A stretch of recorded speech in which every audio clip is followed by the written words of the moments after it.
Você acredita em coincidência? Eu não acredito. E eu vou te dizer por que que eu não acredito.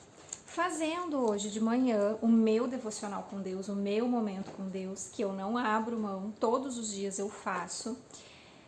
Tirei hoje na caixinha de promessa, tá aqui, abri minha caixinha de promessa, conversei muito com Deus antes, falei com o Espírito Santo, e abri e achei lindo o verso que saiu. Quero compartilhar contigo, tá em Salmo 18, verso 30, que diz que o caminho de Deus é perfeito. Em outras versões diz que Deus faz tudo perfeito.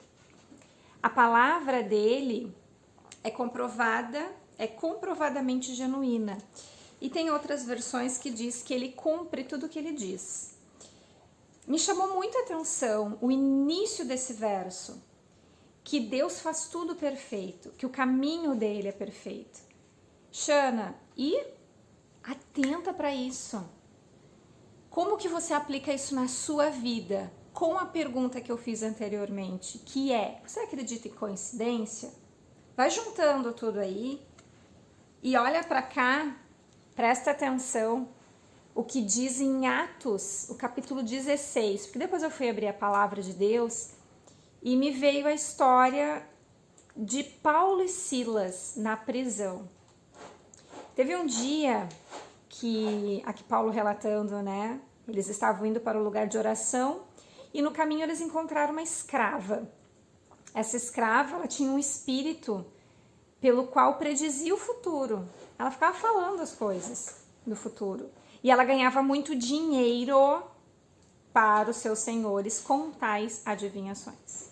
Essa moça, ela seguia Paulo e aos outros ali, né, gritando: esses homens são servos do Deus Altíssimo e eles anunciam o caminho da salvação. Ela continuou fazendo isso por muitos dias. Então, todo dia, enquanto eles iam para o caminho, lá para o lugar de oração, essa mulher aparecia e ficava: esses homens anunciam o caminho da salvação. Até que um dia, o que aconteceu? Por muitos dias, finalmente Paulo ficou indignado, voltou-se e disse ao Espírito: em nome de Jesus Cristo eu lhe ordeno, saia dela. E no mesmo instante o Espírito a deixou. Eu vou voltar para falar várias coisas aqui que eu estou vendo nesse texto que eu achei maravilhoso. Percebendo a sua esperança de lucro, que a sua esperança de lucro tinha acabado, os donos da escrava agarraram Paulo e Silas e os arrastaram para a praça principal diante das autoridades. E levando-os aos magistrados, disseram: estes homens são judeus, estão perturbando a nossa cidade, propagando costumes que a nós romanos não é permitido aceitar nem praticar. A multidão ajuntou-se contra Paulo e Silas e os magistrados ordenaram a se lhes tirassem as roupas e fossem açoitados. Depois de serem severamente açoitados, eles foram lançados na prisão. O carcereiro, gente, presta atenção nisso aqui, o carcereiro recebeu instrução para vigiá-los com cuidado. Tendo recebido tais ordens, ele os lançou no cárcere interior, subterrâneo, e lhes prendeu os pés num tronco. Além de estar preso lá, ainda tiveram os pés presos a um tronco. Por volta da meia-noite, Paulo e Silas estavam orando e cantando hinos a Deus, e os outros presos os ouviam, ou seja, não era cantar baixinho, eles cantavam alto, adorando o nome do Senhor, bem felizes, né, porque dificilmente a gente canta triste, né, ainda mais alto desse jeito. De repente, por volta do que da meia-noite, houve um terremoto tão violento que os alicerces da prisão foram abalados, o chão, o piso foi abalado. E imediatamente todas as portas se abriram. Todas as portas se abriram. E as correntes de todos se soltaram. O carcereiro acordou, né? Por favor, que esse barulhão todo tem que acordar. e vendo as portas da prisão aberta, desembainhou a espada para se matar, porque pensava que os presos tivessem fugido. Mas Paulo gritou: não faça isso, estamos todos aqui. O carcereiro pediu luz, entrou correndo trêmulo, prostrou-se diante de Paulo e Silas. Então levou-os para fora e perguntou: senhores, que devo fazer para ser salvo? Eu não vou falar ainda, não vou falar, calma, deixa eu contar, chegar no finalzinho, já estou no final.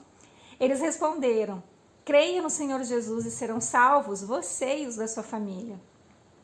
E pregaram a palavra de Deus a ele e a todos de sua casa. Naquela mesma hora da noite, o carcereiro lavou as feridas dele.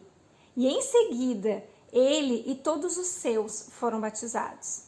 Então os levou para sua casa, serviu-lhes uma refeição e com todos de sua casa alegrou-se, muito por haver acreditado em Deus.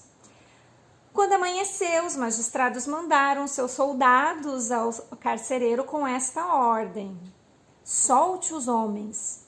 O carcereiro disse a Paulo: os magistrados deram ordem para que você e Silas sejam libertos. Agora podem sair, vão em paz. Gente, volta a pergunta: você acredita em coincidência? Olha essa história louca. E o que coincidência tem a ver com uma vida sobrenatural? O que é uma vida sobrenatural? Já te perguntou isso? Sobrenatural é aquilo que nos ocorre que não é comum, que não tem explicação assim, né, palpável. Nossa, que coisa! Talvez num primeiro olhar, quem lê isso aqui vai pensar: pô, que vida desgraçada, né? O cara tava indo lá pro lugar de oração. Aí uma escrava endemoniada, com espírito lá, começa a falar esses... Claro que ela ia falar isso. Não tinha nada de adivinhação. O diabo sabe os caminhos seus e os meus, porque ele vê a gente o tempo todo, o que a gente está fazendo e deixando de fazer. E aí, vendo então que Paulo e Silas estavam indo lá para o lugar de oração, tudo que o diabo acompanha a vida deles, né? Tudo que esses homens estavam fazendo em nome do Deus Altíssimo. E ali começou a falar, só que as pessoas, por não estarem caminhando com Deus, não se aperceberam disso, que é lógico que eles eram homens de Deus. E aí, então, depois de muitos dias, ele se indignou, ele se irou. Às vezes, na vida, primeiro ponto, a gente precisa se irar com a situação, que o diabo está tomando conta. E sabe por que você não consegue operar os mesmos milagres que Deus fez através de Paulo? Porque você vive uma vida religiosa e não uma vida sobrenatural com Deus. A vida religiosa diz o seguinte: nossa, quem é você para pensar em ser um instrumento nas mãos de Deus e ser usado desse jeito, de olhar e dizer: levanta-te e anda? Quem é você? Você não é Jesus. Isso é uma vida religiosa. No entanto, quando você vai para a palavra e você estuda e você lê, está escrito aqui, ó, que coisas maiores faremos em nome dele. A sombra de Pedro curava. Por que a sua sombra não cura? Porque você não lê a palavra, você não se alimenta dela, você não anda na presença do Espírito o tempo todo, você não busca isso com sede. Por isso que, infelizmente, você é um jarro vazio. Mas você está aqui agora para se encher. Então presta atenção e não perde essa oportunidade, porque é uma escolha. Você escolhe, quer sair, você vai sair do vídeo. Perdeu. Vai viver a vida aqui fora, natural, né? De nascer, crescer, trabalhar e morrer. Se você quer as coisas dessa terra, esse é o caminho, mas eu não quero, porque eu sei que existe um caminho maior, por isso que eu busco a palavra todos os dias. E o que aconteceu depois? Por causa desse ato de expulsar o demônio começou a usar outras pessoas para prender eles. O demônio achou que ia encarcerar, agora eu vou prender Paulo e Silas. Levou para a prisão, e lá na prisão, diante da dificuldade, o que muitos fazem? Choram. Ou reclamam com Deus. Poxa, eu estava fazendo a obra, eu trabalho para ti, e olha o que tu permite acontecer na minha vida, tô sendo preso, fui açoitado, humilhado em praça pública, que vida é essa? Foi isso que Paulo fez? Que Silas fizeram? Não. Eles foram, porque o caminho de Deus é perfeito. Então eles estavam tranquilos. Deus, que é perfeito, que sabe todas as coisas, que conduz todas as coisas, conduziu a gente até aqui, tá tudo bem, vamos glorificar? Vamos cantar então. E começaram a cantar, começaram a louvar o nome do Senhor. E interessante que todos da prisão ouviam. Se Paulo e Silas não tivesse sido preso, quem iria pregar o caminho? As gatas estão enlouquecidas dentro de casa. Tá chovendo aqui por isso. Quem iria pregar o caminho para eles lá dentro da prisão? Parou para pensar? Poxa. E lá assim, ó, prendeu, morreu, vai morrer preso lá dentro. Deus, no seu caminho, que é perfeito, pegou Paulo e Silas e falou, gente, assim, ó, eu tenho um filho meu que vocês precisam entrar em contato com ele. Então eu vou fazer uma coisa louca na vida de vocês, eu vou mudar o caminho de vocês, a rota de vocês, e vocês vão encontrar com essa pessoa, beleza? E todo filho de Deus que tá na mão de Deus, que entregou o seu caminho para Deus, que tá ali traçando o caminho de Deus, ele vai entender que tá tudo bem. Porque quem é o grande general, o comandante? É ele. E eles foram. E lá eles cantavam, porque nada tira a alegria do filho de Deus, quando a gente anda com Deus. Alegrai-vos o tempo todo, né? E a gente vive essa vida feliz, louca, absurda, que a hora vai para um lado, a hora vai para o outro, e a gente tá felicíssimo. E lá dentro da prisão cantavam e tudo, e naquela hora o milagre veio, terremoto. Todas as algemas foram arrebentadas, todos os presos libertos. Porém, ninguém saiu dali, porque entenderam que tinha um propósito para aquilo. O carcereiro acorda, sabendo que era o fim, porque se fugisse um prisioneiro, ele ia ser decapitado. E ele mesmo pensa em tirar a própria vida, por honra, né? Tipo, eu não vou querer que ninguém me mate, eu mesmo vou me matar. E aí, o que aconteceu? Paulo disse, ei, não precisa fazer nada, a gente tá aqui. Tá todo mundo aqui. E ele vendo aquilo ali tudo, ele falou, nossa, ele se prostrou e ele entendeu, aquilo foi um milagre. Como assim um terremoto? As algemas, porque o terremoto, gente, atenta para o detalhe, terremoto ele balança, abriu a porta da prisão, tudo bem, mexeu na estrutura, vamos falar da parte lógica, né? Balançou o chão, a estrutura toda mexeu, as portas obviamente abriram. Mas e quem explica as algemas serem arrebentadas? Milagre. Vida sobrenatural.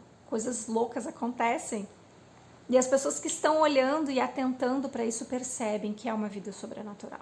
Então, naquela hora ali, o carcereiro falou, o que eu preciso fazer para ser salvo? Eles estavam ouvindo os louvores a Deus. Ele dormiu ouvindo os louvores a Deus. Ele dormiu em paz. Acordou no agito, naquele tumulto, mas ele entendeu quem estava ali. Então, Paulo agora tem a oportunidade de falar do caminho, como ele mesmo chama Jesus, e muitas vezes João também chama Jesus de o caminho, né? Que Jesus é o caminho. Por isso que o caminho de Deus é perfeito. Atentou para isso? E aí, então, ele conversa agora com o carcereiro, vai na casa do carcereiro, eles comem, eles se alegram, eles aceitam a Jesus, eles são batizados em nome de Jesus. E aí, feito o trabalho, né? O que Deus queria que tivesse acontecido, aconteceu através de Paulo. Paulo se permitiu, passou por essa dificuldade, foi lá, encontrou essa alma. E aí, feito tudo isso, o que aconteceu no dia seguinte? O carcereiro recebe um comunicado, olha, liberta esses homens, porque tá tudo certo, entendeu? E ele fala aqui no final, sendo cidadão alião, disse os magistrados, deu ordens para que você e Silas sejam libertos, agora podem sair, vão em paz. E o mais louco ainda é que os soldados, deixa eu ver, cadê aqui? Mas Paulo disse aos soldados, olha que loucura isso aqui. Sendo nós cidadãos romanos, eles nos aceitaram publicamente, sem processo formal e nos lançaram na prisão. Eles eram romanos, eles não sabiam disso, né? E agora querem livrar-nos secretamente? Não. Venham eles mesmos nos libertarem. Então ele teve ainda a ousadia de dizer, peraí, eu sou romano, os caras vieram lá, secretamente nos açoitaram, nos prenderam, agora, aliás, publicamente fizeram isso, agora secretamente eles querem nos, pode ir embora, tá tudo bem. Não mesmo, eles que venham aqui. E eles que nos libertem. E aí o que aconteceu? Aconteceu. Eles vieram e fizeram isso publicamente. Deus, quando você se coloca no caminho dele, quando você passa por aquilo que você chama de dificuldade, mas quando você passa por isso feliz e começa a entender que era preciso acontecer, alguém ia ser beneficiado, seja você para o seu caráter, ou seja alguém mesmo para conhecer a verdade. Deus, ele vem com honras depois disso. As honras, meu querido e minha querida, não é só para a glória, não é só o dia que Jesus voltar, ele vai separar justos e ímpios. Não, é nessa terra a promessa. Porque afinal de contas, a gente, quando ele voltar, vai ser só uma continuidade. Você já é para viver o sobrenatural hoje. E o que está te impedindo de viver isso? Quanto tempo você tem dedicado? Porque eu vou te falar uma coisa. Não adianta você querer uma vida sobrenatural e não dedicar tempo para ela. E o tempo que eu falo começa com 5 minutos lendo, depois aumenta. Vai pedindo, você está prestando atenção no que você está pedindo para Deus em oração. Quando eu faço essa pergunta, eu estou querendo te dizer o seguinte: você está pedindo o que para Deus? E o que você acha que Ele vai te responder com base nessa sua pergunta? Já parou para pensar? Foi exatamente isso que aconteceu em um determinado momento da minha vida, quando eu orava. Eu orava pedindo algo para Deus, Ele dizia assim: filha, qual tu acha que vai ser a minha resposta para isso que você está pedindo? O que pode acontecer como resposta a essa sua oração?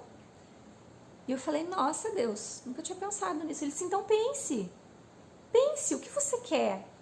E pense nas possíveis respostas e veja se a sua pergunta está sendo correta. Eu aprendi tanto com isso. Hoje o meu culto é muito racional. Porque quando eu vou falar com Deus, eu já penso antes o que eu quero. Será que isso... O que Deus pode me responder? Ele pode fazer isso, ele pode fazer aquilo. É isso que eu quero? Porque muitas pessoas estão indo a Deus e perguntando: Senhor, o que tu quer que eu faça? E Deus, ele retribui com uma pergunta: o que tu quer fazer? Porque essa sempre foi a pergunta que Jesus fez. Aí a pessoa responde: Senhor, eu quero fazer a tua vontade. Ele não tira a liberdade de ninguém. E você está fazendo isso com que ele tire a sua liberdade nessa sua pergunta. É você que tem que dizer o que você quer. Senhor, eu quero ser livre, eu quero sair desse meu trabalho porque eu não sou feliz. Não é: Senhor, eu quero fazer a tua vontade. Mas e a tua própria vontade? Qual é? Senhor, o meu marido me espanca. Tô aqui pensando nas várias mulheres que eu conheci que vivem um relacionamento terrível. E às vezes Deus tá lá, a pessoa tá pedindo transformação na vida do outro. Mas o outro tem o livre-arbítrio, ele não quer mudar. Ele não vai mudar porque ele não quer. Para de pedir milagre sobre o outro, peça sobre a sua vida. Senhor, se for para eu sair de casa, se for, por favor, e daí é você e Deus. É você e Deus. E muita gente está por aí indo contra o divórcio. Muitos religiosos falam mal do divórcio. Só que Deus, acima de qualquer coisa, Ele nos criou individualmente. E Ele quer te ver bem. Eu não sei por que eu estou falando isso agora. Mas Ele quer te ver bem. Ele quer te ver feliz. E tem pessoas que se unem com outras e se afastam do caminho de Deus. Então, antes de você se separar dessa pessoa, Deus fala isso. Então, se separa dela, mas não se perde. Não se perde. Não vá para o caminho do ímpio.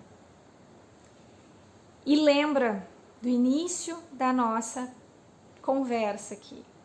Existe coincidência? Você acredita em coincidência? Não acredite em coincidência. Eu chamo de Deus-cidência ou Jesus-cidência, porque Ele conduz todas as coisas. Alegre-se com tudo que acontecer na sua vida. Ele está conduzindo, Ele está guiando. Foi assim comigo. Foi assim com todos os que eu conheço. Vai ser assim com você também. Que Deus te abençoe.